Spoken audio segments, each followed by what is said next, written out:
আমি জলে যাবো না, বাবা সবাই কি স্নান করছে দেখো। আজকে কিন্তু অনেক জল, ওই দিন আসলাম যখন এত জল ছিল না। হ্যাঁ ও অমাবস্যা কোথায়? অমাবস্যা না তো, পূর্ণিমা হবে এখন। হ্যাঁ কত বড় ঢেউ দেখো।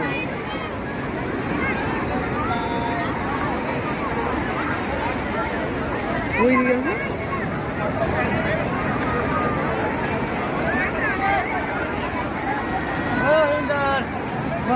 আজকে প্রচুর ভিড় কিন্তু। আজকে চলে আসছি বিচে, দেখো আজকে জুহু বিচে চলে আসছি, প্রচুর ভিড়। আজকে প্রচণ্ড গরম, এখানে 40 উপরে এখানকার টেম্পারেচার। দেখো তার জন্য লোকেদের কত